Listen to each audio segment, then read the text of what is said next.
All right, and welcome to a brand new series called This Week in Disney History. I've been missing the parks, I'm sure, like a ton of you out there, and I've been, wishing I could be at Walt Disney World or Disneyland or Disney Cruise, where I'm supposed to be right now. But I'm trying not to let that get me down. I've been watching a ton of Disney Plus and a ton of Disney stuff online, and it got me thinking, why not make a new video series? So I'm going to talk. So if you guys want to listen, maybe you learn something. So let's see, a week, Sunday to Saturday, right? All right, so Sunday was May 17th. So we're going to start with May 17th, throw it all the way back to 1964, where your favorite song first came into fruition. It's a Small World. Okay, no more singing. I won't sing if you guys continue to watch. 1964 on Disney's Wonderful World of Color, the debut of the World's Fair and the debut of It's a Small World. It's a Small World facade in California is almost identical to what they had at the World's Fair. It's amazing. I love it. I kind of prefer that over Walt Disney World, to be honest, but I prefer everything. Anyway, that's another video. So still on May 17th, saw the addition of two brand new resorts at the Walt Disney World Resort. That is Port Orleans French Quarter, opened up in 1991, and 13 years later in 2004, Saratoga Springs welcomed its first guest. I've spent a lot of time at both of these resorts, mainly on Easter, Halloween, Christmas, New Year's, mainly holidays, getting my pictures taken with characters, because that's what I do. Speaking of characters, May 18th, 1990, the release of The Little Mermaid onto VHS. Now that would be a huge deal on its own. Little Mermaid, a mega blockbuster in the theaters.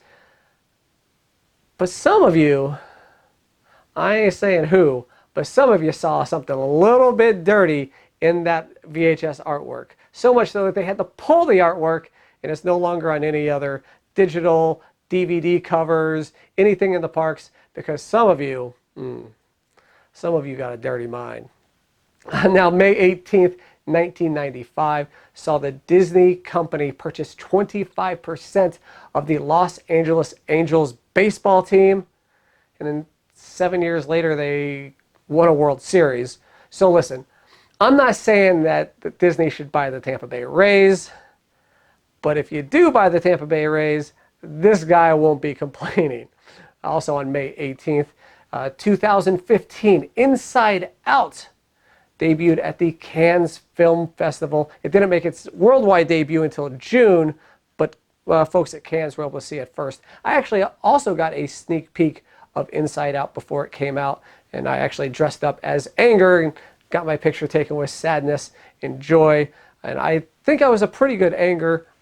Did this thing, but unfortunately I didn't get the part. Was not able to fit into a little girl's head. May 19th, there really wasn't anything. I mean, there was the theatrical release of Dinosaur in theaters.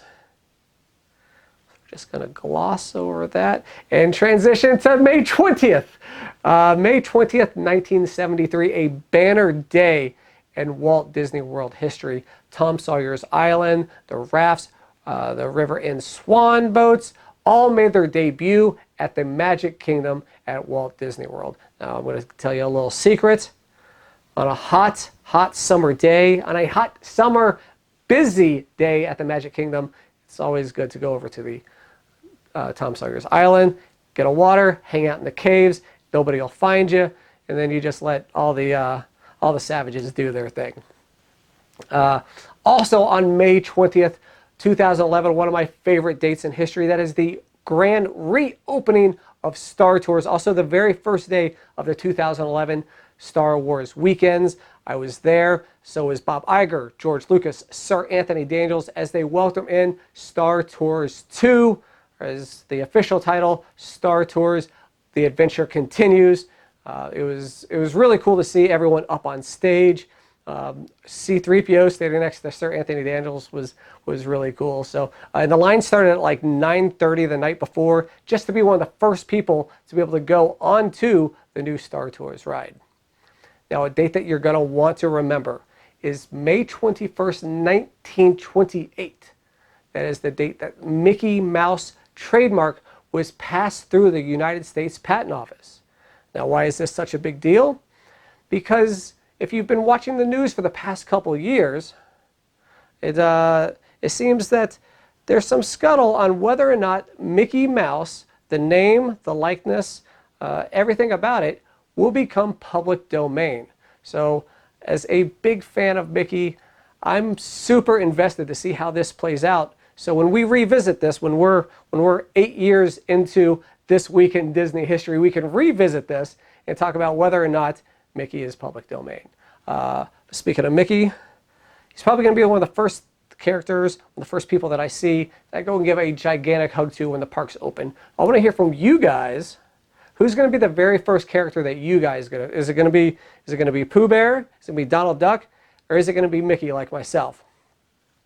All right, which brings us to May 22nd, 1998, the days that the very first guests were welcomed into Disney Quest at Downtown Disney. I absolutely love Disney Quest. I wasn't very good at I don't know if you guys went to the rowboat thing. I wasn't very good at that. I was really good at Buzz Lightyear's Astro Blasters and the Pirates of the Caribbean.